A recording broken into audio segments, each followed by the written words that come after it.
ఉన్న బంగారాన్ని విడిపించి ఆ రోజు ఆన్లైన్ రేటుకే మేము కొంటాం. Sharma gold company.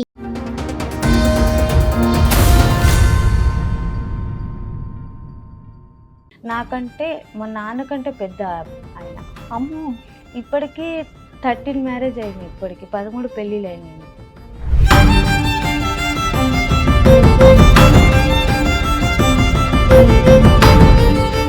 మీ హస్బెండ్ కి 13 పెళ్ళిళ్ళ? 13 పెళ్ళిళ్ళు. మీరు ఎన్నో భార్య? నేను 3వ భార్య. ఒక ఏరియా అంతా మీ ఆయనదేనే?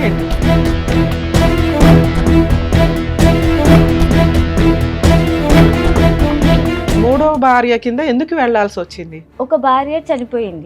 సెకండ్ భార్య ఉంది. మీ నాన్న వయసు ఉన్న వ్యక్తిని 12 ఏళ్ల పిల్లనిచ్చి చేయాల్సిన అవసరం ఏంటి?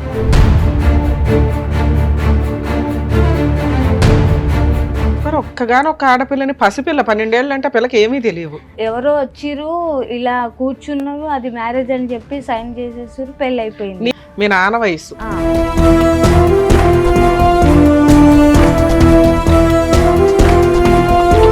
చేసుకోవాలి, నా కష్టం తెచ్చుకోవాలి. ఒక్క రూపాయి పెట్టేవాడు కాదు, పెట్టాడు. నువ్వేం చేసినా పర్లేదు, నాకు అవసరం లేదు, నువ్వేమన్నా చేసుకో, ఎవరి తనకు నువ్వు.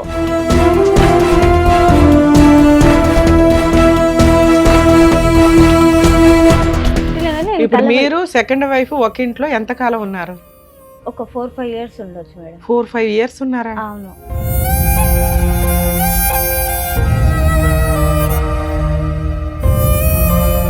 సెకండ్ డెలివరీ ఎందుకు తెచ్చుకున్నావు? ఈ లాజిక్ నాకు అర్థం కావట్లేదు. పని చేసుకుంటున్నా.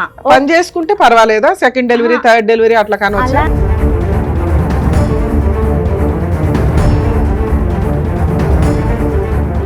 అక్కడ కూడా పిల్లల్ని కన్నాడా? ఎక్కడికక్కడ తెలియదు. మరి 10 మంది అని నీకు ఎలా తెలుసు? నేను పట్టుకున్నాను. 10 మందిని పట్టుకున్నావా? నేను పట్టినాను, మళ్ళీ కేసు కూడా పెట్టినా వీటి గురించి.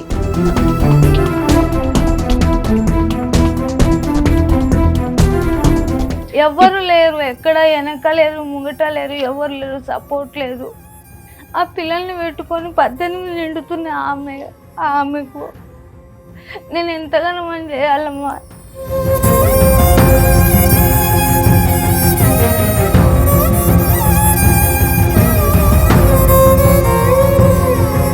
సార్ ఎన్ని పెళ్లిళ్ళు చేసుకున్నారు సార్ మీరు? ఇంతకే మీ వయసుకి 12 ఏళ్ల పిల్లలు పెళ్లి చేసుకుంటారా?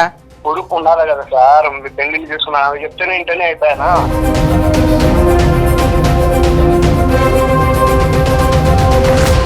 మేడం నమస్తే అండి. మేడం మీ పేరేంటి, ఎక్కడి నుంచి వచ్చారు? నా పేరు ఫస్ట్ కృష్ణవేణి, తర్వాత సాజిత అని. ఓ, కృష్ణవేణి ఎలియాస్ సాజిత. ఏంటి ముస్లిం పేరు? ముస్లిం పేరు అంటే నేను ముస్లిం అబ్బాయిని పెళ్లి చేసుకున్నారా? ఓకే, పెళ్లి చేసుకున్నా. ఎక్కడి నుంచి వస్తున్నారు మేడం మీరు? నేను శంషాబాద్ నుంచి. శంషాబాద్, ఓకే. శంషాబాద్ నుంచి వస్తున్నా. అది అయితే ఇక్కడ షాయిన్ నగర్ అని ఉంది, బార్కాస్ అక్కడ. అయితే అక్కడ మా అమ్మ వాళ్ళు కొద్దిగా ఉండడం వలన పెద్దవాళ్ళు కుదిర్చిన పెళ్ళి ఇది, అరేంజ్ మ్యారేజ్. ఇట్లా ఎందుకు పెద్దవాళ్ళు కుదిర్చారు? ముస్లిం అబ్బాయిని చేయాలని ఎందుకు అనుకున్నారు? అలా అనుకోలేదు. అక్కడికి వచ్చిన తర్వాత మా పని గురించి వాళ్ళు అమ్మ వాళ్ళు వచ్చారు. 12 years అప్పుడు నాకు. ఓకే. హాస్టల్లో. ఎన్ని ఇయర్స్ బ్యాక్ స్టోరీ ఇది? 2007లో. 2007కి మీకు 12 years? ఓకే. 12 years అయితే అప్పుడు అక్కడికి వచ్చిన తర్వాత చదువుకోవడానికి అని చెప్పి ఇప్పుడు వాళ్ళ దాంట్లోకి వెళ్ళాం కాబట్టి అది అలా అయిపోయింది అక్కడ. ఆ తర్వాత మీ సరౌండింగ్ అంతా అదే, మీరు చదువుకుంటున్న స్కూల్ ముస్లిం స్కూల్స్ అవడం వల్ల మీకు అది పెద్దగా అనిపించలేదు. ఆ తర్వాత అక్కడ నుంచి నేను రావడానికి చాలా ఇబ్బంది పడ్డాను. అంటే వెళ్ళిపోదామని అనుకుంటే కొద్దిగా అమ్మ వాళ్ళు అక్కడే ఉన్నారు, నాకేమో కొద్దిగా ఇష్టం లేకుండా ఉండే. అయినా కూడా ఇంకా మా అమ్మ వాళ్ళు ఎలా చెప్తే అలానే ఉంటాను కదా అని చెప్పి అది కంటిన్యూ అయిపోయింది. కొద్దిగా కంటిన్యూగా అయిపోయిన తర్వాత అమ్మ వాళ్ళ దగ్గరికి వెళ్ళి అతను ఏదో మాట్లాడి నాకంటే మా నాన్నకంటే పెద్ద ఆయన. అమ్మో, ఇప్పటికీ 13 మ్యారేజ్ అయినాయి. ఇప్పటికి 13 పెళ్ళిళ్ళు అయినాయి ఆయనకు. మీ హస్బెండ్ కి 13 పెళ్ళిళ్ళ? 13 పెళ్ళిళ్ళు. మీరు ఎన్నో భార్య? నేను 3వ భార్యని. మీ తర్వాత 10 పెళ్ళిళ్ళు అయినాయా? చాలా మంది అయిపోయాయి, అలా వదిలేసుకుంటూ వెళ్ళాడు అతను. అమ్మో. నేను 2008 నుంచే కేసులు పెడుతూనే ఉన్నాను. 2007లో మీకు మ్యారేజ్ అయింది. మ్యారేజ్ 8 నుంచి మీకు సీన్ అర్థమైంది. ఆ. మీరు అప్పటికి మూడో భార్య కింద ఎందుకు వెళ్లాల్సి వచ్చింది? ఒక భార్య చనిపోయింది. ఆ, ఒక రెండో భార్య చనిపోతే 2 పాపలు ఉన్నారు అతనికి. ఒక ఓకే. అబ్బాయి ఒక అమ్మాయి. ఆ తర్వాత నెక్స్ట్ మళ్ళీ వేరే ఎవరైతే పెళ్లి చేసుకున్నారో ఆమెను చేసుకున్నాక ఒక కొడుకు మళ్ళీ ఒక బిడ్డ. నలుగురు నలుగురు అప్పటికి. అయిపోయారు అప్పటికి. ఆ తర్వాత అప్పుడు నాకు ఐడియా లేదు, నాకు తెలియదు కూడా. ఉమ్. ఇంట్లోనే మీకు ఇల్లరికంగా వస్తాను నేను బయటికి ఏం తీసుకోను అమ్మాయిని అంటే సెకండ్ భార్య ఉంది, మీ నాన్న వయసు ఉన్న వ్యక్తిని 12 ఏళ్ల పిల్లనిచ్చి చేయాల్సిన అవసరం ఏంటి? అది మీరు ఫైనాన్షియల్ వీక్, మీకు కుదరలా, మీ అవును. ఇంట్లో వాళ్ళు ఇవన్నీ పక్కన పెట్టండి. అవును, ఒక సెకండ్ వైఫ్ ఉంది కదా. అది తెలియనివ్వలేదు. సరే తెలియలేదు, ఫస్ట్ వైఫ్ చనిపోయిందని తెలుసుగా, అప్పుడు మీరు సెకండ్ భార్యగా వెళ్తున్నారుగా. అది కూడా అది తెలియదు, కూడా అసలు మ్యారేజ్ తెలియలేదా? కూడా అయ్యిందని తెలియదు మేడం మాకు. వాళ్ళు ఎక్కడ వాళ్ళు, మీరు ఎక్కడ వాళ్ళు? అతను కర్నూలు అంటారు. అతను. అంత కర్నూలు సంబంధం ఎలా వచ్చింది మీకు? కర్నూలు అంటే ఇక్కడనే సెటిల్ అయిపోయింది. ఒక 2 ఇయర్స్ ఆయన ఎంతో 10 ఏళ్ళు 11 అవును, ఏళ్ళు 10 ఏళ్ల నుంచి ఉన్నప్పుడు ఇక్కడ సరే సెటిల్ అయినప్పుడు 2007, 8, 6 అంటే కనీసం చుట్టుపక్కల వాళ్ళు ఎవరు, వాళ్ళ ఫ్యామిలీస్ ఏంటి అందరికీ తెలుస్తాయి కదా. ఎవరు చెప్పలేకపోయారు మేడం. అక్కడ మీరు ఎంతమంది మొత్తం అమ్మా మీ ఇంట్లో? నేను మా 2 తమ్ముళ్ళు. నువ్వు ఉన్నదా ఒక్కతే ఆడపిల్లవు కదా, అంత ఒక్కదాన్నే. కంగారేంటి మీ ఇంట్లో? అది అర్థం కాలేదు, అతను ఏం చేసిండో ఏమైందో అసలు ఏం అర్థం మీ కాలేదు. నాన్నగారు తాగుపోతా? లేదు మేడం. మరి ఒక్కగానొక్క ఆడపిల్లని, పసిపిల్ల 12 ఏళ్ళు అంటే పిల్లకి ఏమీ తెలియవు. అర్థం కాకుండా అదొక మ్యారేజ్ అంటే ఎవరో వచ్చిర్రు ఇలా కూర్చున్నారు, అది మ్యారేజ్ అని చెప్పి సైన్ చేసేసారు, పెళ్ళి అయిపోయింది. నీకంటే తెలియదమ్మా, మీ అమ్మ నాన్నకైతే బుద్ధి ఉండాలి కదా, బతికే ఉన్నారా ఇప్పటికి? అమ్మ చనిపోయింది, నాన్న, నాన్న ఉన్నాడు. మీ బ్రదర్స్? మా 2 తమ్ముళ్ళు చిన్నవాళ్ళు. వాళ్ళు ఇప్పుడు పెద్దోళ్ళు అయి ఉంటారు కదా, వాళ్ళకి పెళ్ళిళ్ళు అయినాయా? అయిపోయింది. ఓకే. అయితే ఇంకా తర్వాత అది 2007 మార్చి 18కి మ్యారేజ్ అయ్యింది. డిసెంబర్ అదే 2007 డిసెంబర్కు పెద్ద అమ్మాయి పుట్టింది. 1 ఇయర్కే పెద్ద పాప. అంటే మీకు ఎంతమంది పిల్లలు? చెప్పొచ్చలేదు, మెన్సెస్ అయిపోయినాం కదా మేడం. అది అయిపోయిన ఒక 2 డేస్కే నేను అలా అన్నందుకు అది అలా అయిపోయింది. ఇంకా ప్రెగ్నెంట్ తొందరగా వచ్చింది, నాకు కొద్దిగా అవ్వలేదు పిల్లల్ని. 13వ ఏట పిల్లని కన్నావు. నార్మల్ కూడా, అది కూడా సిజరింగ్ అయితే ఏం లేదు. తర్వాత అది అయిపోయిన తర్వాత నేను వెళ్ళాను. ఈయనకి ఆల్రెడీ ఫస్ట్ ఒక భార్య చనిపోయి 2 పిల్లలు, సెకండ్ ఒక భార్య 2 పిల్లలు, ఇవన్నీ నీకు ఎప్పుడు తెలిసినాయి? పాప పుట్టాక. ఫస్ట్ పాప పుట్టినాక మీకు ఎంతమంది పిల్లలు? 2 అమ్మాయిలు. ఎందుకమ్మా ఇద్దరు కంటే ఈ 10 మందికి ఇంకెంతమంది ఉన్నారు? ఒక ఏరియా అంతా మీ ఆయనదేనా ఏంటి? మొత్తం చూసా నేను. నేను ఇంకా అవన్నీ ఏం చేయలేకపోయి ఇంకా కేసులు 2008లో ఒక ఫస్ట్ కూతురు పుడుతున్న టైంలో మీకు అర్థమైంది ఈయనకి మీరు థర్డ్ భార్య అని, సెకండ్ వైఫ్ ఉందని. ఆవిడెప్పుడు వచ్చి మీ మీద గొడవ పడ్డం కానీ ఏమీ చేయలేదు? ఆమెతో కలిసే ఉంచిండు మిమ్మల్ని తీసుకెళ్ళి. ఆమె కూడా ఎలా ఒప్పుకుందా నాకు తెలియదు అసలు. నువ్వు ఒప్పుకున్నావు? ఆవిడ అంతే, ఆవిడకి ఏమైనా సహాయతో? కాదు మేడం, అలా ఉన్నప్పుడు అంటే నాకంటే కోపం వచ్చింది, నేను కేసులు పెట్టాను. మళ్ళీ ఆమెకి ఏమైంది అసలు? నేను ఉన్నాను, నన్ను కూడా హెచ్చరించవచ్చు కదా. బానే ఆవిడ మీద పడుతున్నావు, నీ హక్కుల గురించి నువ్వు మాట్లాడడం. ఇప్పుడు మీరు ఎట్లా ఒక రీజన్ చెప్తున్నారో ఆవిడ రీజన్స్ ఆవిడకు ఉండొచ్చు, కర్మ మనం ఏం చేయలేం. 2007, 8లో మీకు ఒక పాప పుట్టినప్పుడే మీకు సెకండ్ వైఫ్ ఉంది, పిల్లలు ఉన్నారు, ఆవిడ దగ్గరికి తీసుకెళ్లి మిమ్మల్ని ఉంచారు అన్నప్పుడు మీకు మళ్ళీ సెకండ్ డెలివరీ ఎప్పుడు ఎందుకు వచ్చింది? సెకండ్ డెలివరీ అంటే ఆ తర్వాత అది అయిపోయిన తర్వాత నేను PS లో కేసు వేసాను. ఇంట్లో ఉన్నప్పుడు పోలీస్ స్టేషన్ లో? పాడిచేరి ఓకే. పాడిచేరి PS లో కేసు వేసాను. ఆ రోజుల్లో చాలా పెద్ద కేసులు అమ్మా అవి. అసలు మేడం పట్టించుకోలేదు మేడం నిజం చెప్తే. కానీ ఇతను ఏదో తెలియదు, కానీ ఏదో చేశారు, అది అర్థం కాలేదు నాకైతే. కేసు అక్కడిదక్కడ అది అక్కడనే కాంప్రమైజ్ అయిపోయింది. పాప ఉంది ఎందుకులే కలిసి ఉందాం అనే అది అయిపోతే 11 నెలలు ఉంది పాప. 11 నెలల పాపను అమ్మ దగ్గర వదిలేసి బషీర్బాగ్లో పనికి పెట్టిండు నన్ను. అక్కడికి వచ్చిన తర్వాత నేను అక్కడ ఉన్న ఆయన వస్తూ పోతూ చిన్న తమ్ముని తీసుకొని పని చేసుకున్నా. ఆ తర్వాత తను తీసుకొని వచ్చిన తర్వాత అక్కడ నుంచి మా ఆయన ఇట్లా రావడం చేయడము అది కొద్దిగా మాకు కూడా అంత అనిపించలేదు నాకు కూడా. ఆ తర్వాత 2010లో మా చిన్న పాప పుట్టింది. అప్పుడు పుట్టేసిన తర్వాత ఇంకా అవన్నీ అయిపోయిన తర్వాత నేను ఏం చెప్పలేను. ఇంకా నాకు ఆయన కొద్దిగా ఇలా చేస్తుండే, ఇంకెక్కువనే అవుతున్నాయి పెళ్ళిళ్ళు ఇవన్నీ అవుతున్నాయి, వద్దు ఇంకా ఈయనతో కలిసి ఉండడం కష్టం అవుతుంది నాకు అని చెప్పి నేను అనుకున్నా. కానీ దూరమే పెట్టినా కానీ ఇప్పుడు మీరు సెకండ్ వైఫ్ ఒక ఇంట్లో ఎంత కాలం ఉన్నారు? ఒక 4-5 years ఉండొచ్చు మేడం. 4-5 years ఉన్నారా? అవును. వంట ఎవరు చేసేవాళ్ళు మీ ఇద్దరిలో? ఇద్దరం చేసేవాళ్ళము కలిసి బాగా అంతా అన్యోన్యం. ఉండడం. అలానే కలిసి ఉండడం, అక్క అని అప్పుడు పిలవడము. ఈ 4 years లో నువ్వు ఆవిడ మోటివేట్ చేయలేదా, మన ఇద్దరికి అన్యాయం చేశాడు, ఇంకెంతమందికి చెప్పాను. చేస్తున్నాడో బయట చెప్పాను, కనుక్కుందాము అని? తను నాకు చెప్పింది, నేను ఏం చేయలేను, నేను నువ్వే చేసేది ఉంటే ఏదన్నా చేయని నేను ఇలానే ధైర్యశాలి కాదని చెప్పేసింది. నీకు ఒప్పేసుకుంది. ఆమె అదే చెప్పింది. చెప్తే నేను సరేలే ఇంక ఏం చేయలేను నేను అని చెప్పి సైలెంట్. నాకు తెలిసినప్పుడల్లా నేను వెళ్ళి కేసెస్ పెట్టాను, కొట్లాడాను, ఫైట్ చేశాను, అన్నీ అయిపోయినాయి. ఇప్పుడు మీ వయసు ఎంత, మీ ఆయన వయసు ఎంత? నా వయసు ఇప్పుడు 32 మేడం. 32. అతనిదేమో 60+ ఏదో ఉంటుంది. 60 అయితే కామన్ గా, ఎందుకంటే మీ నాన్న వయసు. నాన్నకే 60 పై అయిపోయింది. 65 ఉంది నాన్నకు ఇప్పుడు. అయితే ఇంకా అది అయిపోయింది. ఇంక అంత అయిపోయిన తర్వాత మేము అక్కడ ఇక్కడ చాలా చోట్లు వెళ్ళాను. అమ్మ ఆ పిల్లని తీసుకొని అతనితో ఉంటూ, సెకండ్ వైఫ్ తో ఉంటూ కోర్టులో కేసులు వేస్తూ తిరిగావా? తిరిగాను. తిరిగి ఊరుకున్నాడా మరి నువ్వు అట్లా కోర్టుల చుట్టూ తిరుగుతుంటే? చేసుకో ఎవరో చూస్తారు, నేను నువ్వు చూస్తా. పోలీస్ స్టేషన్ కి వెళ్ళి కేసులు వేసి మళ్ళీ ఇంటికి వచ్చి ఇంట్లో వంట చేసుకొని తింటూ అందరూ హ్యాపీగా నా పడుకుంటున్నారు. పని నేను చేసుకోవాలి, నా కష్టం తెచ్చుకోవాలి. ₹1 పెట్టేవాడు కాదు, పెట్టాడు. అప్పుడు ఆ ఇంట్లో ఎందుకున్నావు నాన్న?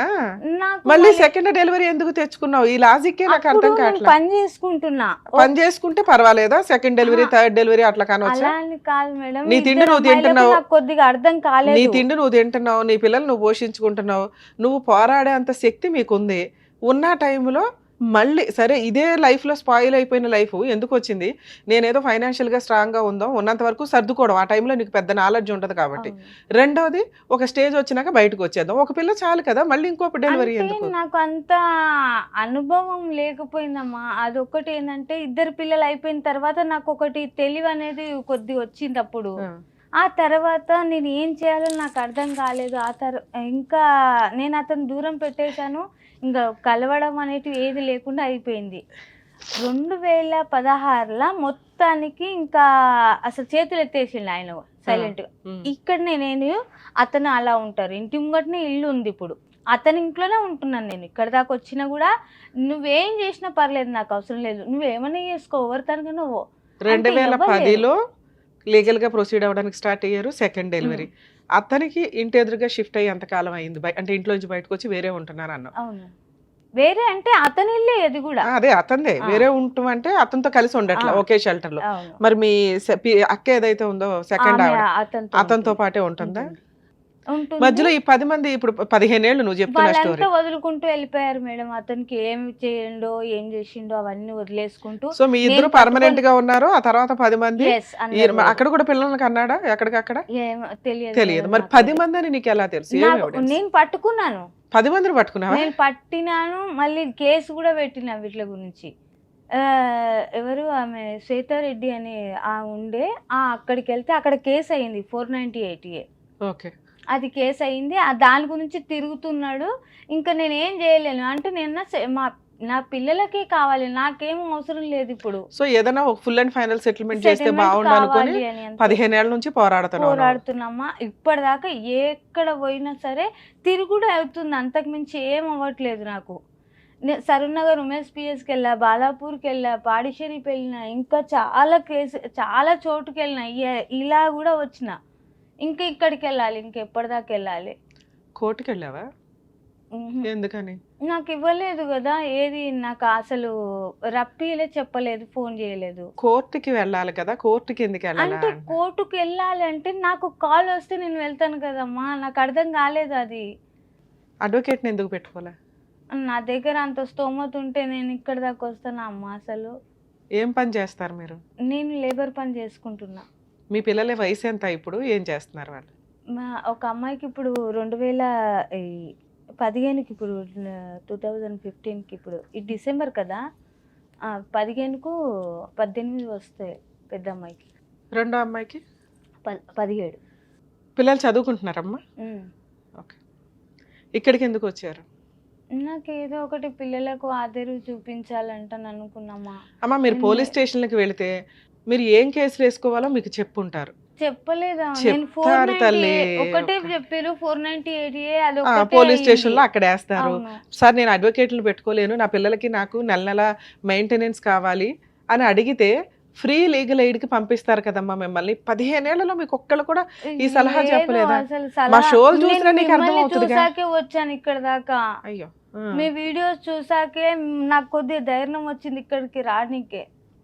ఎవ్వరు లేరు, ఎక్కడ వెనక లేరు, ముంగట లేరు, ఎవరు లేరు, సపోర్ట్ లేదు. ఆ పిల్లల్ని పెట్టుకొని 18 నిండుతున్న ఆమెకు నేను ఎంతగానో మనం చేయాలమ్మా. మీ హస్బెండ్ ఫోన్ తీస్తాడా ఇప్పుడు మాట్లాడితే? తీస్తాడు, వేరే వాళ్ళ ఫోన్లతో చేస్తే తీస్తాడు, నా ఫోన్తో అయితే తీయడు. తీసి ఏంటి అని అడిగితే చెప్తాడా?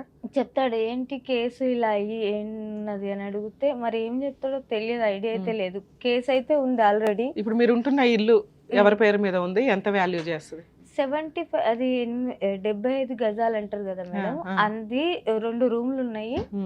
ప్రస్తుతానికి అయితే అందులో నేను ఉంటున్నా. పైన పోర్షన్ గాని పైన రూములు గాని లేదు, మీరు ఉండడానికే లేదు ఉంది. అది yes. ఎవరి పేరు మీద ఉంది? అది అది అంటుండ్రు వాళ్ళ అబ్బాయి పేరు మీద ఉంది అని అంటుండు. అది మరి ఎక్కడ ఉందో ఎవరి పేరు మీద ఉందో నాకైతే తెలియదు. నోటరీ ల్యాండా, రిజిస్ట్రేషన్ ల్యాండా తెలియదు, అది కూడా తెలియదు. జస్ట్ ఉండగలుగుతున్నారు. ఏం పని చేసుకుంటున్నారు మీరు ఇప్పుడు? డైలీ ఏదో పని చేస్తున్నారు. ఎంత వస్తుంది మీకు ఇన్కమ్? నాకు అంటే ఇంట్లో సరుకులు అవి తెచ్చుకునే అంత వస్తుందా? వస్తుంది, 700-800 వస్తాయి మేడం. అంటే ఇప్పటి వరకు అతని దగ్గర హార్ట్ కొద్దిగా నొప్పి చాలా వస్తుంటది. ఆ సిమెంట్ బస్తాలు మోస్తాం కదా, దాని వల్ల ఎక్కువ నొప్పి వస్తుంది. నా వల్ల అవ్వట్లేదు పని చేయాలంటే. నానెంబడి అక్కడికి ఏమంటారు జామ తోటలో మందు కొట్టాలి కదా, అది పెట్టాలంటే ఇది బ్యాగ్ వేసుకొని ఇలా పంపు కొట్టాలి. ఈ రెట్ట మొత్తం నొప్పి అవుతుంది, ఇక్కడ చెయ్యి మొత్తం. ఏదో ఒకటి చేస్తే నా పిల్లలు నేను ఎక్కడనో ఒక దిక్కు బతికేస్తామని నేను అంటున్నా. ఆయనకైతే పిల్లలకు ఒక్కసారి ఇప్పటిదాకా 10 మందికి సెటిల్ చేశాడు కదా, ఆ సెటిల్మెంట్ ఏదో నువ్వు కూడా చేసుకోవచ్చు. అంటున్నామా, నీ కాళ్ళు కూడా మొక్కుతాయి ఆ పిల్లలకు ఒకటి ఏమన్నా ఏ ఆదేరువు. అంతకు మించి నేనేం కోరతలేను. ఉన్న కేసులన్నీ తీసేస్తాను. 1 లక్ష రూపాయలు పెట్టి ఆడ అడ్వకేట్ పెట్టి వకీల్ని పెట్టిరు, అక్కడ పెట్టి ఆ 1 లక్ష రూపాయలు ఆడనే ఉన్నాయి. ఇప్పుడు కూడా ఉన్నాయి అవి. నేను పోయి ఆ 1 లక్ష రూపాయలు వేస్తే పిల్లల పేరు మీద వేస్తే ఏమన్నా అవుతాయి కదా అని నేను చెప్తే నేను రాను. నేను ఎవరి దగ్గర అంటే సెటిల్మెంట్ చేసుకున్నారా 1 లక్ష రూపాయలకి? అంటే కేసు తీసేసుకున్నాము, తీసుకుంటే 1 లక్ష ఇస్తా అని చెప్పిండు నాకు. అదే 1 లక్ష నేను కేసు తీసేస్తా పోని, ఆ 1 లక్ష రూపాయలు పిల్లల పేరు మీద వేస్తే ఏమన్నా అవసరానికి వస్తాయి కదా అని చెప్పింది. నేను నేను నీ ఎంబడి రాను, నేను నా ఎంబడి రాకపోతే నువ్వు వేరేగా రా, నేను వేరేగా పోతా. కోర్టులో కేసు పేపర్లు తీసుకొచ్చారా? ఫోటోలు కూడా అసలు దిగలేదు, కానీ ఏదో ఒక ఫోటో ఉండాలి కదా అని చెప్పి ఈ ఫోటో అయినది. ఇది అందరినీ ఇలా ముస్లింల అంటే హిందువులను మనని ముస్లింలుగా మారుస్తాడు అతను. ఈయన అందరినీ మార్చేస్తాడు. అది ఏం చదువుతాడో మరి ఏం ఊపుతాడో. అంటే ఇప్పుడు మాట్లాడచ్చు ఇవి అంటే ఆయన మార్చి అందరికి చూపిస్తాడు ఇలా. ఓకే, హిందూ మహిళల్ని ఇట్లా ముస్లిమ్స్ కింద మార్చాను అనేది ఒక ట్రస్ట్ అన్నమాట. అసలు మెయిన్ గా రీజన్ ఏంటంటే అసలు చెప్పొద్దు కానీ లేడీస్ అయితే మా హస్బెండ్ ఎవరు లేకపోతే వాళ్ళని మాత్రం తెచ్చుకుంటాడు, ఈయన పెళ్లి చేసుకుంటాడు, లేకపోతే వేరేలకు డబ్బులకు పెళ్లి చేసిస్తాడు. దారుణం. హిందువుల్ని ముస్లిం గా మార్చే ఒక ట్రస్ట్. అదేంటమ్మా ఎంఓయూ సెటిల్మెంట్ అయిన డీడా? కాదు మేడం, ఇది డైవర్స్ అని చెప్పి ఇల్లు రాసిస్తుందని చెప్పి నా దగ్గర 2016 సైన్ తీసుకుండు. కానీ అది ఏమంటారు నేను విడిచిపెడుతున్నానని చెప్పి రాపించుకున్నట. అయినా కూడా పర్లేదు, నేను ఎట్లయినా విడిచిపెడుతున్నా అని చెప్పి నేను. ఇది ఇచ్చాడు. ఇల్లు ఇచ్చాడా? ఇల్లు ఇవ్వలేదు, ఏమి ఇవ్వలేదు. మరి ఇల్లు ఇవ్వకుండా నువ్వు సంతకాలు ఎట్లా పెడతావమ్మా? ఇల్లు ఇచ్చిన రోజు పెట్టాలి కదా. అది పెట్టించుకున్న తర్వాత నాకు తెలిసింది ఆ సంగతి. అయినా కూడా దాని గురించి వాల్యూ లేదు మేడం. అసలు సిగ్నేచర్ అయితే పెట్టావు కదా, ఇదేం వ్యాలిడ్ కాదు కానీ లీగల్ గా సిగ్నేచర్లు పెట్టినట్టు లెక్క కదా. ఎందుకు పెట్టాలి ఇట్లాంటివి అయినా అని ఆ పేపర్ల మీద బతుకుతాడు ఆయన. అదే ఇప్పుడు ఇది ఉంది అమ్మాయి. సో ఈ అమ్మాయి థర్డ్ వైఫ్ అండి, కాబట్టి ఆవిడ మ్యూచువల్ గా ఒప్పేసుకుంది, అందుకని నేను వేరే పెళ్లి చేసుకున్నాను అంటాడు. ఇప్పుడు నేను మాట్లాడినా కూడా వేరే పెళ్లి చేసుకున్నాను, నేను 10 పెళ్లిళ్ళు చేసుకున్నాడు, 1-2 కాదు నేను మేడం. నేను చేసుకున్నా అంటున్నారా అంటున్నా. మీరు కాదమ్మా, మీ హస్బెండ్ చేసుకున్నాడు. నువ్వు యాడ్ చేసుకున్నావు, 2 పిల్లలు పెట్టుకుని. అదే తెలివిగా అయితే రాయించుకున్నాడు నీ అవసరాన్ని వాడుకొని. ఓకే, 2020లో కేసు పెట్టావు. 2020లో కాదు మేడం, ఇది నేను అప్పుడు చాలా రోజులు ముగ్గురు మీద అయిపోతుంది. పెట్టావు కదమ్మా, వీళ్ళు ఎవరు? వాళ్ళు జైనా బేగం, కొట్టిర్రు. మహమ్మద్ ఎవరు వీళ్ళు? వాళ్ళ పిల్లలే. వీళ్ళిద్దరు వాళ్ళ పై పిల్లలా? నుంచి చెట్టుపై నుంచి రాయితో తలపైన కొడితే పగిలిపోయింది తల. ఈ కేసు సెటిల్మెంట్ చేసుకోమని అడిగాడా? సెటిల్మెంట్ 498 ఎందుకు వేయలేదు? ఇది 498 వేసాను మేడం. అది ఇది 498 కదమ్మా. నిన్ను ఎవరో బలవంగా కొడితే, ఆ, గ్రూప్ ఆఫ్ పీపుల్స్ ముగ్గురు కలిపి కొడితే ఈ సెక్షన్స్ కొట్టినందుకు కేసు. ఇది కొంచెం Okay. పెద్ద కేసే. ఇప్పుడు మీరు ఏమైనా వేసి ఉంటే ఇప్పటిదాకా పోలీస్ స్టేషన్ కేసులే వేశారు. ఆ. ఒకటి 498 వేశారు, ఇంకొకటి ఇక్కడ కొట్టినందుకు వాళ్ళు వచ్చి నీ మీద ఎందుకు అవును. కొట్టారు? అంత అది సీన్ ఎందుకు వచ్చింది? వాళ్ళకి ఆల్రెడీ నేను- అలవాటే కదా, ఎంతమంది పిన్నులు అన్నా ఉంటారు. మూతలు ఇట్లా కూర్చున్న పనికెళ్ళి వచ్చిన Okay. ఇలా కూర్చుంటే ఏదో వాయిస్ వస్తుంటే బయట ఎవరిదో అని చెప్పి కూర్చున్నా. ఆ పై నుంచి చూస్తూ ఉంటారు, రోజు అదే ఉంటది వాళ్ళకు. రోజు చూస్తూ ఉన్నారు. వాళ్ళు ఏం చేసారంటే అక్కడ నుంచి రాయి సరిగ్గా ఇంట్లోకి వచ్చింది. అది అలా కొట్టగానే ఇక్కడ తగిలితే అప్పుడు సిఐ భాస్కర్ సార్ ఉండే కాల్ చేస్తే నన్ను రాత్రి 12 గంటలకు ఉస్మానియాకు పంపించారు. అక్కడ నుంచి స్లిప్ తీసుకురమ్మని చెప్పారు. అలా అక్కడ తీసుకొచ్చిన తర్వాత మార్నింగ్ ఇక్కడ ఇది ఎఫ్ఐఆర్ అయింది ఆ కాపీ. ఓకే, సరే మీకేం కావాలి? ఇక్కడ దాకా రావడానికి రీజన్ ఏంటి? రీజన్ ఏం లేదు మేడం, పిల్లల కోసమే నేను వచ్చిన. అసలు ఏం లేదు, నాకు పిల్లలకు ఏదైనా ఒక ఆదేరు చూపిస్తే ఆ పిల్లల్ని చదివించుకొని నేను బతికించుకుంటా. అమ్మ, మీరు ఇక్కడ దాకా వచ్చారు కాబట్టి ఒక ట్రయల్ నేను ఫోన్ చేసి మాట్లాడతాను. ఒకవేళ ఫోన్లో మేడం మేము సెటిల్మెంట్ చేసుకుంటామండి, ఆల్రెడీ ఒక అడ్వకేట్ ఎవరో ఉన్నారు అంటున్నారు, మీరు సెటిల్మెంట్ అయిన లేదు, ప్రపోజల్ అతను వదిలేశారు. వాళ్ళు వదిలేశాడు. అక్కడ ₹1,00,000 ఉన్నాయి అన్నారు, అక్కడే ఉన్నాయి. అవి ఆయన దగ్గర ఉన్నాయి. ఆయన దగ్గర, వాళ్ళ దగ్గర ఉన్నాయి. అట్లా ఎట్లా ఉంచుకుంటాడమ్మా? లేదు అడ్వకేట్ ఉంచుకోరు మేడం, కదా. ఉన్నాయి, అక్కడే ఉన్నాయి. సో ఇప్పుడు ఆ ఆయన సెటిల్మెంట్ కూడా వస్తే- నీకు పెద్ద యూజ్ లేదు. ఈయన వస్తే వస్తే ఇస్తా అని ఇస్తాడు. చెప్పిండు. అంటే ఇద్దరు కలిసి వస్తే ఒక్క ఇస్తా నిమిషం అంటుండు. తల్లి, అమ్మ. మీ ఇద్దరు వెళ్ళి కేసు క్లోజ్ చేసుకుంటే ఆ ₹1,00,000 ఆయన మీకు ఇచ్చేస్తాడు. ఆ, ఓకే, మిగతా ఇంకేం వద్దా? ₹1,00,000 చాలా మీకు? ఆహా, నేను అలా ఆ అనలేదు. ఒక్క కేసుకే ₹1,00,000. కేసుకు ఫుల్ అండ్ ఫైనల్ సెటిల్మెంట్ కి మీకు ఏమి ఇస్తారు అనేది మీ ఏమి అవసరం. ఇస్తారో ఇంకా అది మీకే తెలియాలి మేడం. సరే, ఒకసారి ట్రై చేసి మాట్లాడతాను తల్లి. ఓకే. కానీ మాట్లాడిన తర్వాత మాకు తెలుసు ఈ స్టేజ్ లో ఆయన వెంటనే ఒక ఫోన్ కి రియాక్ట్ అయిపోయి 15 ఏళ్ళు 25 ఏళ్ళ పంచాయతీ మీదంతా. అవును, సో అట్లాగేనండి ఇంత ఇచ్చేస్తా అంత ఇస్తా అనడు. అవును. మీరు ప్రాపర్ వేలో న్యాయ పోరాటం చెయ్యాలి. కోర్టులు ఉన్నవే మీలాంటి వాళ్ళని ఆదుకోవడానికి. అవును. మీరు ఆ మాత్రం ఫైటింగ్ చెయ్యకపోతే ఇగో ఇట్లాగే 50 మందిని చేసుకుంటా వెళ్తూ ఉంటాడు. మీలో కొంచెం ధైర్యం అయితే ఉంది. దానికి మీరు అడ్వకేట్లు పెట్టుకోలేరు కాబట్టి ఫ్రీగా ఎలా చేసుకోవాలి, నా వరకు నేను ఎంతవరకు నీకు హెల్ప్ చేయగలను అనేది చెప్తాను. ఉమ్. హలో, హలో, అబ్దుల్లా గారా మాట్లాడేది? చెప్పండి మేడం. నేను హైకోర్టు అడ్వకేట్ రమ్యాని మాట్లాడుతున్నానండి, సుమన్ టీవీ న్యాయవేదిక ప్రోగ్రామ్ నుంచి. మీ wife second wife, third wife, fifth wife నాకు తెలియదు కానీ సాజిదా బేగం గారు మా దగ్గరకు వచ్చారు. 2008 నుంచి నేను నరకం పడుతున్నానండి, 10 నుంచి కోర్టుల చుట్టూ పోలీస్ స్టేషన్ల చుట్టూ తిరుగుతున్నాను, నన్ను వచ్చి కొట్టారు, అదొక ఎఫ్ఐఆర్ అయ్యింది. ఆ కేసు క్లోజ్ చేసుకోవడం ఒక లాయర్ దగ్గర ₹1,00,000 సెటిల్మెంట్ మాట్లాడారు, అది అక్కడే ఉండిపోయింది. నా పిల్లలకి నాకు ఏదైనా న్యాయం చేయించి ఫుల్ అండ్ ఫైనల్ సెటిల్మెంట్ చేయించండి, లేదా కేసులు వేయడానికి లీగల్ సపోర్ట్ ఇవ్వండి అని అడిగారు. కాదమ్మా, ఒకసారి మీ హస్బెండ్తో మాట్లాడతాము, ఏమైనా సెటిల్మెంట్ చేసుకుంటారేమో, అవ్వకపోతే అప్పుడు లీగల్ సపోర్ట్ చేస్తామండి అని చెప్పాం. మరి మీరేమన్నా ఫుల్ అండ్ ఫైనల్ సెటిల్మెంట్ మీ పిల్లలకి ఏమన్నా చేయగలరా లేదా? మా పిల్లలకు చేయకుండా ఎట్లా ఉంటాం మేడం మేము? సో ఆవిడ ఆల్రెడీ మీ ఇంటి ఆపోజిట్లోనే 75 గజాలు ఇంట్లో ఉంటుందట. మరి పిల్లలకి ఇప్పుడు మేము లీగల్ సపోర్ట్ ఇచ్చామంటే డొమెస్టిక్ వైలెన్స్లు మెయింటెనెన్స్లు వేసుకుని ఆ ప్రాపర్టీ అట్లాగే అటాచ్మెంట్ చేయడం, ఆ క్రిమినల్ కేసులు కొంచెం స్ట్రాంగ్గా ఫైట్ చేయడం, మా దాకా నమ్ముకొని వచ్చినాక మేము 100% సపోర్ట్ చేయాల్సి వస్తుంది కదా సార్. అలా లేకుండా మీరు ఆల్రెడీ ఏమిటో 60 years అబోవ్ ఉంటుందట, మరి ఇంత చిన్నపిల్లని ఎందుకు చేసుకున్నారు? మా దాకా అసలు ఇట్లాంటి రావడమే మాకు కష్టంగా అనిపిస్తుంది వినటానికి. ఏం సెటిల్మెంట్ చేసుకుంటారు, ఎక్కడికి పంపించాలి? కోర్టులో కేసు నడుస్తుంది మేడం, నేను అడ్వకేట్ నంబర్ ఇస్తా మాట్లాడుకుంటాను. మీ అడ్వకేట్తో ఏ కోర్టులో ఏ కేసు నడుస్తుంది?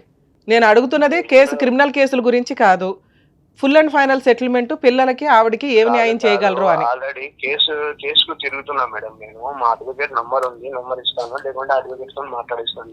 మీ నంబర్ ఇదేనా? ఇదే, ఈ నెంబరేనండి.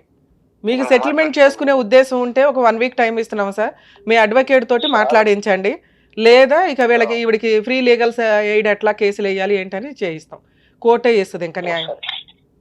ఎందుకు అనవసరంగా కోర్టుల చుట్టూ తిరగడం ఎందుకు? మీ చరిత్ర తీస్తుంటే బోళ్ళంత బయటపడుతుంది. కానీ అవన్నీ మేము ఇక్కడ మాట్లాడకూడదు కాబట్టి మాట్లాడట్లేదు. కోర్టు దాకా వచ్చి మేము సపోర్ట్ చేస్తే చాలా స్ట్రాంగ్ గా ఉంటది. కాదమ్మా, ఆమె ఏసీలోనే తిరుగుతున్నాం, లేకుంటే మేమెందుకు తిరుగుతాం అనవసరంగా? వేసింది కాబట్టి తిరుగుతున్నారా? ఆ 2 కేసులు వేరు సార్. ఇప్పుడు ఇంకా పిల్లలకి ఏమి ఇంతవరకు ₹1 ఇవ్వలేదంట. పిల్లలు ఎట్లా చదువుతున్నారు ఏంటి, వాళ్ళ పెళ్లిళ్ళు ఏంటి, ఏం ఈ ఖర్చులన్నీ చదువుతున్నారు ఉంటాయి కదా. అసలు ఏం చదువుతున్నారు అడుగు అలా రికార్డు ఉంది మేడం, మెయింటెనెన్స్ చేస్తున్నాం. ఎంత వేస్తున్నారు మెయింటెనెన్స్? ఇప్పుడు మేము మసీదులో మోసం చేస్తున్నాం. మా మా మా మా ఇన్కమ్ ఎంత ఉందో అంత ఆ ప్రకారం చేస్తున్నాం. మాతో ఎంత అండి? ₹1, ₹2, ₹10,000, ₹50,000 ఏదో ఒకటి ఉంటదిగా. ₹2 ఎందుకు వేస్తారు? 10,000 మా దగ్గర ఎందుకు వేస్తారు? కానీ మాతో ఏమవుతుంది అది ఏమైతుందో అది చెప్పండి సార్. ఒక మాట చెప్పాలి కదా నిజాయితీగా. మసీదుకి వెళ్తున్నారు అంటే నేను చాలా నమ్ముతాను. అలాంటప్పుడు కొంచెం నిజం చెప్పాలి కదా. మీరు కన్నా పిల్లలు ఇక్కడ అనాథల్లాగా తిరుగుతున్నారు. ఆవిడ కూలి పని చేసుకుని ఆవిడ పోషించడం ఏంటి? మీ పిల్లలకి మీరు తిండి పెట్టలేరా? అలాంటప్పుడు అంతమంది పిల్లల్ని కనటం ఎందుకు? సరే మాట్లాడిస్తాను. మాట్లాడుదురు సార్. ఒక మాట మీరు చెప్పండి, ఎంత వేస్తున్నారు మెయింటెనెన్స్ అది చెప్పండి. ఇప్పుడు హెల్త్ బాగలేదు మేడం నాకు. నేను మాట్లాడిస్తాను. మేము ఇప్పుడు ఏమంటారు మా దేవచరదారి గారు పోయి గారి ఈ నంబర్ మీదే కదా? ఇదేనండి. మీకు ఒకసారి నేను చెప్తాను, ఒకసారి లైన్ లోనే ఉండండి. మేడం, మీ హస్బెండ్ తో ఇప్పుడు మాట్లాడుతున్నాం కదా, మీరు వింటున్నారుగా. వీళ్ళ అడ్వకేట్ దగ్గరికి వెళ్ళి మాట్లాడతారు. మీకు ఫోన్ వచ్చి మీతో మాట్లాడు ఒక 1 week లో ఫుల్ అండ్ ఫైనల్ ఏమైనా సెటిల్మెంట్ చేసుకుంటే ఓకే. లేదా మీరు మళ్ళీ మమ్మల్ని కాంటాక్ట్ అవ్వండి. మా సుమన్ టీవీ తరపు నుంచి అడ్వకేట్ రమ్య గారు మీకు 100% ఎంత హెల్ప్ చేయగలరో అంతా చేస్తారు. ఈయన దగ్గర నుంచి మెయింటెనెన్స్ వసూలు చేయడం ఎట్లాగా కోర్టు ద్వారా 100% వసూలు చేయిస్తారు. ఎందుకు అంటే ఈయన ఎంత అమౌంటో చెప్పట్లా. నిజంగా 3,000 వేస్తున్నారండి, 5,000 ఏదో ఒక ఫిగర్ చెప్తారు. నేను అన్నదానికి కౌంటర్ మాట్లాడారు తప్ప. 10,000, 20,000, 50,000 అంటే నేను ఆ మాట చెప్పాను. అవును సార్, అదే అడుగుతున్నా. నేను అడిగాను, మీరు ఒక మాట చెప్పగలగాలి సార్. నేను 2,000 వేస్తున్నాను మేడం, 3,000 వేస్తున్నాను మేడం అని చెప్పాలి కదా.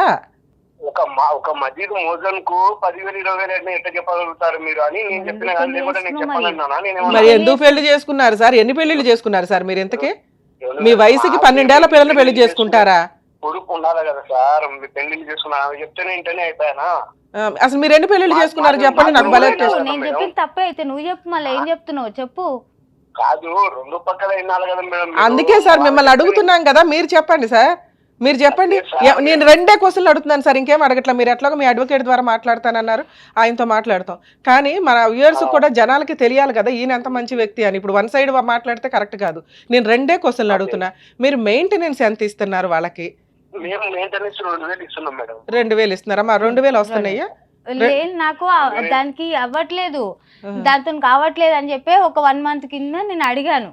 కాదయ్యా దాంతో అవ్వట్లేదా, 2,000 తోటి ఈ రోజుల్లో 2,000 తోటి నీకు ఇల్లు గడిచిపోవాలి. ఒక్క నిమిషం, ఒక వారం లోపల తీసుకొని పోతే సార్ ఈ 2,000, 10,000 పంచాయతీలు వద్దు కానీ ఫుల్ అండ్ ఫైనల్ సెటిల్మెంట్ చేసేయండి. వాళ్ళకు 20 లక్షలు, 10 లక్షలు ఏం మాట్లాడుకుంటారో ఒకసారి మాట్లాడుకోండి. మేడం ఇది సెటిల్మెంట్ అయిపోయిందండి అని అమ్మాయి మాకు 1 week లో ఫోన్ చేస్తే ఓకే. లేదా మీరు మీ లాయర్ ద్వారానే కోర్టులో మాట్లాడుతున్నారు. అలాగే ఏమనంటే ఈ లాయర్ల గురించి అయితే బాగా ఈ లాయర్ల పంచాయతీలు మాకు తెలుసు కానీ మాట్లాడదాం. అంటే లాయర్ని తీసుకొస్తాడు మేడం. ఏమనంటే కేసు కోర్టు అయినా ఆడకే పోలి పిఎస్కోగానే లాయర్ వెంటనే ఎక్కడ ఉంటారో మరి తెలియదు, వాళ్ళు ఎలా వస్తారో తెలియదు. ఇలా కేసు అయిందో లేదో అలా వస్తారో ఇలా ఇచ్చి వెళ్ళిపోతారు. తల్లి మీరు కనీసం 2,000 వేస్తున్నారనే మాట మాకు చెప్పాలి ఫస్ట్ గా. అది బేసిక్ కదా. లేదు మిమ్మల్ని అనట్లేదు, వెయ్యరు అదేదో టైం పాస్ కి అప్పుడప్పుడు వేసే పంచాయతీ తప్ప ఆయన రెగ్యులర్ గా వేయట్లేదు, ఏమి లేదు. నేనేమన్నా ₹1, ₹2, ₹1,000, ₹10,000, ₹50,000 అని అన్నా దానికి ఆయనకి అంత వచ్చి లేదు మేడం నేను 2,000 వేస్తున్నానని చెప్పొచ్చు. అంటే 2,000 ఈ రోజుల్లో ఎందుకు పనికిరాదు అనేది ఆయనకి అర్థమవుతుంది. 3 బతకాలి 2,000 మీద. పోనీ ఓన్ హౌస్ ఉందని అనుకున్నా కూడా పిల్లల చదువులు కానీ వాళ్ళ పెళ్ళిళ్ళు కానీ ఇవన్నీ హెల్త్ కానీ ఇవన్నీ ఉంటాయి కదమ్మా. సో ఇది కరెక్ట్ కాదు. ఇక్కడ ఆయన మీద గట్టిగా పోరాడే వాళ్ళు ఎవరూ లేరు. నువ్వు పోరాడే విధానం కూడా సరిగ్గా అనిపించట్లే. ఈ అమ్మాయి వెనకాల ఎవరు లేరు, ఏమీ చెయ్యర్లే అని. సో ఇప్పుడు నేను మాట్లాడుతున్నది ఏంటంటే ఒక 1 week 10 days టైం తీసుకోండి. వాళ్ళు కాంటాక్ట్ అయ్యారా అయినట్లు, అవ్వకపోతే మీరు ఎక్కడ ఉంటారో Pahad Sharif ఏదన్నారు city civil court దగ్గర. సిటీ సివిల్ కోర్టు తెలుసుగా, చార్మినార్ దగ్గర. సో ఇప్పుడు నీకున్న ఆప్షన్ ఏంటి? సిటీ సివిల్ కోర్టు చార్మినార్ దగ్గర మన హైదరాబాద్ డిస్ట్రిక్ట్ కోర్టు అది. అక్కడికి వెళ్ళి మేడం ఇట్లా కేసు ప్రొసీడింగ్స్ 498 ఈ కేసు నడుస్తుంది. మా హస్బెండ్ దగ్గర నుంచి నాకు మంత్లీ మెయింటెనెన్స్ 3కి 10,000 చొప్పున 30,000 కావాలి. గృహ హింస చట్టం కేసు వేయటం ఎట్లా, నాకు కొంచెం ఎవరన్నా ఒక అడ్వకేట్ని సజెస్ట్ చేయండి. అని వాళ్ళతో మాట్లాడండి. వాళ్ళు మీకు గవర్నమెంట్ అడ్వకేట్ను ప్రొవైడ్ చేస్తారు. సఖీ సెంటర్ ఎక్కడో ఫార్వర్డ్ చేస్తారు నీకు సఖీ సెంటర్ లొకేషన్ కూడా పంపిస్తానమ్మా, మీ జ్యూరిస్డిక్షన్ సఖీ సెంటర్ అని. అక్కడికి వెళ్ళండి. అక్కడ మీకు domestic violence case free legal aid తోటి ఫ్రీగా ప్రొవైడ్ చేయడం జరుగుతుంది. డొమెస్టిక్ వైలెన్స్ కేసు అంటే ఒక ఫ్రూట్ బౌల్ అనుకోండి, అది చాలా కేసులతో సమానం. అంటే 4-5 చోట్లకి వెళ్ళి 4-5 అడ్వకేట్లు పెట్టుకొని 4-5 కేసులు వేయడం, లేదా ఒక అడ్వకేట్తో 4-5 కేసులు వేయడం కంటే నువ్వు అడుగుతున్న రిలీఫ్ ఫైనాన్షియల్ రిలీఫ్. ఆ ఫైనాన్షియల్ రిలీఫ్కి నీకు కావాల్సింది ఏంటి? మంత్లీ మెయింటెనెన్స్, నీ జీవితం సర్వనాశనం చేసినందుకు నష్టపరిహారం, ఓకే, ప్రొటెక్షన్. ఆల్రెడీ వాళ్ళు కొట్టి ఉన్నారు కాబట్టి ప్రొటెక్షన్ కావాలి, నీ సరౌండింగ్స్కి వాళ్ళు రాకుండా. నువ్వు ఏదైతే ఇంట్లో ఉంటున్నావో ఆ ఇల్లు నీకే రిజిస్ట్రేషన్ చేయించమని అడిగే హక్కు నీకు ఉంటుంది. ఈ 4 పాయింట్స్ అంటే 4 డిఫరెంట్ కేసులని ఒకే కేసులో అడిగే హక్కు డొమెస్టిక్ వైలెన్స్ ద్వారా ఉంది. ఫ్రీ అడ్వకేటు అక్కడ ప్రొవైడ్ చేస్తారు. ఇది మీలాంటి వాళ్ళ కోసం పెట్టిన చట్టం. అందరూ ఎవరు పడితే వాళ్ళు వాడుకుంటున్నారు, కానీ అడ్వకేట్లు పెట్టుకోలేక ఉన్నంతలో న్యాయం కోసం పోరాడే వాళ్ళు ఫ్రీగా చేసే పని. సో మీకు ఆ లొకేషన్ పంపిస్తాను, మీ హైదరాబాద్ జ్యూరిస్డిక్షన్ది సఖీ సెంటర్ ఎక్కడికి వస్తుందో మీరు అట్లా వెళ్ళి మాట్లాడండి. ఒకవేళ వాళ్ళు ప్రాపర్గా రెస్పాండ్ అవ్వకపోతే ఇట్లా సుమన్ టీవీ ద్వారా అడ్వకేట్ రమ్య గారిని అప్రోచ్ చేయనండి, మేడం పంపించారు, పని చేయకపోతే నాకు చెప్పు తల్లి, నేను మాట్లాడతాను, మేము దిగుతాను అప్పుడు. ఓకే, ఆల్ ది బెస్ట్ అమ్మా, జాగ్రత్త.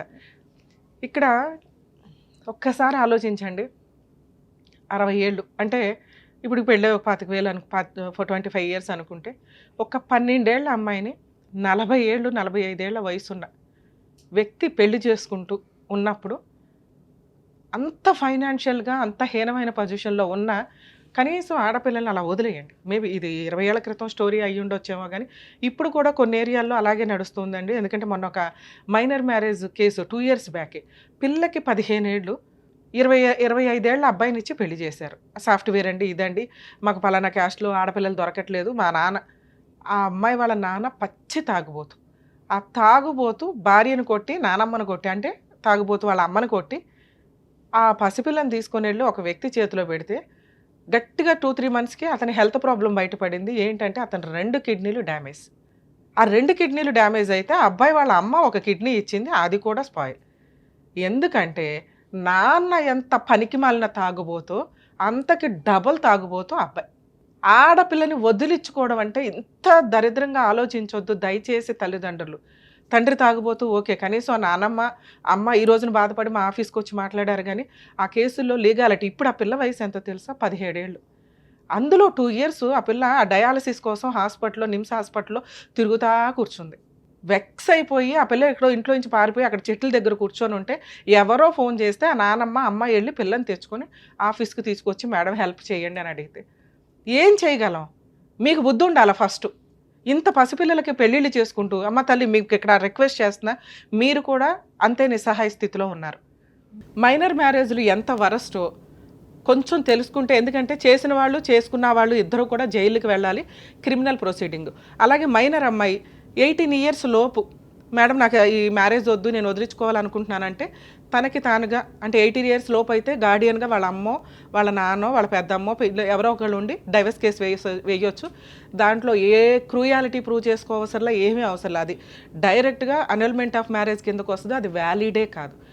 అలాగే ఒకవేళ అమ్మాయి 15 years అప్పుడు పెళ్లి చేసుకుంది, 20 years వచ్చేసింది, 20 years లోపు కూడా అది అనల్మెంట్ కింద మ్యారేజ్ కిందే వస్తుంది, ప్రాబ్లమే లేదు, ఈజీ కేసు. ఒకవేళ ఆఫ్టర్ 20 years అయితే డైవర్స్ యాక్ట్, అంటే హిందూ మ్యారేజ్ యాక్ట్ ప్రకారం, అంటే వాళ్ళు ఏ రిలీజియన్ అయితే ఆ రిలీజియన్ యాక్ట్ ప్రకారం డైవర్స్ కేసు వేసుకోవచ్చు, మీకు కాంపెన్సేషన్లు వస్తాయి. అలాగే వాళ్ళు క్రూయాలిటీ ఏదైతే చేస్తారో వాటి మీద క్రిమినల్ ప్రొసీడింగ్స్, సివిల్ ప్రొసీడింగ్స్ కూడా ఇంప్లిమెంట్ అవుతాయి. ఇప్పుడు ఈ కేసులో మనం తెలుసుకోవాల్సిన రెండో పాయింట్ ఏంటంటే, లవ్ జిహాద్ చాలా సీరియస్గా అనిపించింది నాకు. ఒక ముస్లిం వ్యక్తి ముసలోడు అయ్యుండి చిన్న పిల్లలకి అసలు ఎత్తుక్కొని, వాళ్ళ ఫైనాన్షియల్ బ్యాక్గ్రౌండ్లో ఎత్తుక్కొని మరి ఏ రకంగా ట్రాప్ చేసుకుంటూ వెళ్ళారో అర్థమే కావట్లే. లేదు మేడం, అమ్మాయిని చూసి నేను లవ్ చేసి పెళ్లి చేసుకున్నాను, వాళ్ళ ఇంట్లో వాళ్ళు నన్ను చేశారంటే అక్కడ అంత సీనే కనిపించట్లే. ఒక వ్యక్తి యొక్క ఫైనాన్షియల్ ఇదో వాళ్ళ చెడు అలవాటల్లో ట్రాప్ చేసుకుంటూ వెళ్తున్నారు అనేది కూడా కొంత అర్థం అవుతుంది. ఇందులో లవ్ జిహాద్ ఉందా లేదా మనకు తెలియకపోయినప్పటికీ ఈ కేసు అసహ్యకరంగానే ఉంది వినటానికి. ఒక ఏరియాలో రిలీజియన్స్లో ఉన్నప్పుడు మనకి ఏ రిలీజియన్ ఒకటే, మనం అందరం కలిపే మనకు ఊహ తెలిసిన దగ్గర నుంచి పెరుగుతున్నాం. అలాంటప్పుడు ఎవరి రిలీజియన్లో వాళ్ళు పెళ్ళిళ్ళు చేసుకుంటూ అందరూ ఫ్రెండ్షిప్ తోటో సహృదయంతో ఉండాలే తప్ప పెళ్ళిళ్ళు చేసుకునేటప్పుడు ఒకటే అమ్మాయి ఒకటే భర్త ఇలా ఉండాలి ఎక్కడైనా కానీ. ఇక్కడ ఇతనికి ఈవిడ థర్డ్ వైఫ్, కనీసం ఫస్ట్ 2 వైఫ్లు పెళ్ళిళ్ళ గురించి వీళ్ళకి నాలెడ్జ్ కూడా లేదు. ఇది కొంచెం చూసుకోవాలి. ఒక హిందూ అమ్మాయి ముస్లిం అబ్బాయిని పెళ్లి చేసుకుంటే కోర్టులో rights, civil rights, criminal rights ఖచ్చితంగా ఉంటాయండి. అంటే 498 డొమెస్టిక్ వైలెన్స్, మెయింటెనెన్స్లు అన్నీ ఈక్వలే. మరి డైవర్స్ తీసుకోవాలంటే ఎట్లా మేడం అంటే, ఒకవేళ హిందూ అమ్మాయి ముస్లిం అమ్మాయి కింద కన్వర్ట్ అయితే వాళ్ళకు ఒక బుక్ ఉంటుంది, నేమ్ చేంజ్ అవ్వడం కానీ ఇవి వీళ్ళ దాంట్లో అది జరిగింది. అలా కన్వర్ట్ అయినప్పుడు మహమ్మదన్లా కూడా అమ్మాయికి ఇంప్లిమెంట్ అవుతుంది, దాని ప్రకారం ప్రొసీడ్ అవుతారు. మరి 2nd, 3rd, 4th మ్యారేజ్లు చేసుకుంటే ఎట్లా మేడం అతను? ఎందుకంటే ముస్లిం వ్యక్తి జనాలకు తెలియదు 4 మ్యారేజెస్ చేసుకోవచ్చని. ఇప్పుడు మా చిన్నప్పుడు 7 మ్యారేజెస్ చేసుకోవచ్చని, అంతకంటే ఊహ తెలిసినప్పుడు ఎన్ని మ్యారేజ్లు అన్నా చేసుకోవచ్చని. ఈయన ఆ ఎన్ని మ్యారేజ్లు అనే ఇన్ఫినిటీ దగ్గర కూర్చొని ఉన్నారు. కానీ సుప్రీంకోర్టు తోలు తీసేస్తుంది. ముస్లిం జెంట్స్ చట్ట ప్రకారం డైవర్స్ వేసుకోవడానికి లేదు, కులా తీసుకోవడానికి ఉంది కాజీ దగ్గర. కులా అంటే మ్యూచువల్ డైవర్స్. ఒకవేళ అమ్మాయి మ్యూచువల్గా రాకపోతే కోర్టులో సివిల్ రూల్స్ ప్రకారం డిక్లరేషన్ ఆఫ్ డైవర్స్ కింద వేసుకోవాలి. ఇక్కడ పిల్లల్ని కూడా పట్టించుకోకుండా ఇష్టం వచ్చినట్టు పెళ్ళిళ్ళు చేసుకుంటూ వెళ్తే క్రిమినల్ కేసు చాలా స్ట్రాంగ్గా ఉంటుంది. ఇదే పద్ధతి మీరు దుబాయ్ కానీ అక్కడ చూస్తే, ఒకవేళ ఫస్ట్ మ్యారేజ్ నుంచి 2nd మ్యారేజ్ చేసుకోవాలి అంటే ఫస్ట్ వైఫ్కి ఫైనాన్షియల్గా 50% సెటిల్ చేయాల్సి ఉంటుంది. అలాగే పిల్లలకి, అలాగే 2nd మ్యారేజ్కి వచ్చేసరికి ఆ అమ్మాయికి కూడా ఫైనాన్షియల్గా అతను లేకపోతే ఎంత రిచ్గా బతికిద్దో ఆయన ఫైనాన్షియల్ కెపాసిటీని బట్టి అలా సెట్ చేసినాకే వెళ్ళాలి. అక్కడ కూడా కొన్ని లిమిట్స్, రూల్స్ చాలా స్ట్రాంగ్గా ఉన్నాయి. ఫస్ట్ వైఫ్ కానీ 2nd వైఫ్ కానీ కేసు వేస్తే వాడికి ఇంకా లైఫే ఉండదు. అక్కడ 0 క్రైమ్ తోటి కేసులు నడుస్తూ ఉంటాయి. అంటే చాలా తక్కువ రూల్స్ అంత పర్ఫెక్ట్గా ఫాలో అవుతారు. మనకేంట్రా బాబు అంటే 15 పెళ్ళిళ్ళు కాకపోతే వాడుకోవడం, కేసులు వేసుకోవడం, సెటిల్మెంట్ చేసుకోవడం, వదిలిపడేయడం. కొంచెం కామన్ కోడ్ అనేది మనకు ఏమైనా రావడానికి అవకాశం ఉంది. యాక్చువల్గా ఈ పాటికే వచ్చేది. అది వస్తే అన్ని మతాల యొక్క మ్యారిటల్ డిస్ప్యూట్కి సంబంధించింది ఒకే చట్టంలోకి వస్తుంది. అప్పుడు అందరికీ ఈక్వల్ అవుతుంది. కొంచెం అవేర్నెస్ రావడానికి మీకు అవకాశం ఉంది. సో ఈ కేసులో అమ్మ మీరు ఏదైతే అగ్రిమెంట్ రాసుకున్నారో అది డైవర్స్ కిందకి రాదు. ఓకే, మీరు ఇంకా వైఫే, వాళ్ళు ఇంకా ఆయన పిల్లలే. ఆయనకి ఎన్ని పెళ్ళిళ్ళు అయినాయి అనేది తర్వాత ఛాలెంజ్ చేయడానికి ముందైతే మీరు ఫైనాన్షియల్గా సెటిల్మెంట్ అడుగుతున్నారు కాబట్టి మీరు డైవర్స్ ఇచ్చినా ఇవ్వకపోయినా మీకు పెద్ద ఫరక్ పడదు. సో మీకు కావాల్సింది ఫైనాన్షియల్ సెటిల్మెంట్. అది మీ పిల్లల హక్కు, మీ హక్కు. దీనికి ఇందాక నేను చెప్పినట్టు DVC కేసు ఫైల్ చేసుకోండి. 100% అవుతుందని నేను అనుకుంటున్నా. ఇన్ కేసు అవ్వకపోతే ఆ కేసు వేయండి, ఆరాంగా మెయింటెనెన్స్ వస్తుంది. ఆయన ఇచ్చే 2000 కత్తలే మినిమం 20 to 25 మీకు ఆర్డర్ చేస్తారు. మీరు 50,000 దాకా క్లెయిమ్ చేయండి. మీ ధైర్యం నాకు నచ్చింది. పిల్లలిద్దరూ చదవనివ్వండి, గవర్నమెంట్ కాలేజీల్లో అన్న జాబ్ చేసుకునివ్వండి. ఈ రోజున ప్రతి స్త్రీ తనని తాను పోషించుకునేలాగా ఉండాలి. అలా అని కాపురాలు నాశనం చేసుకోవద్దు. మీకు అన్యాయం జరిగినప్పుడు డైవర్స్ దాకా వెళ్ళాలి కానీ అన్యాయం చేసుకుని డైవర్స్ల దాకా వెళ్ళొద్దు. మీకు 100% ఫైనాన్షియల్ సపోర్ట్ అతని దగ్గర నుంచి ఫుల్ అండ్ ఫైనల్ సపోర్ట్ జరిగిద్ది. జరగకపోతే మా వంతు ప్రయత్నంగా నేను మీకు అందుబాటులో ఉంటాను. సరేనా? థ్యాంక్ యూ అమ్మా.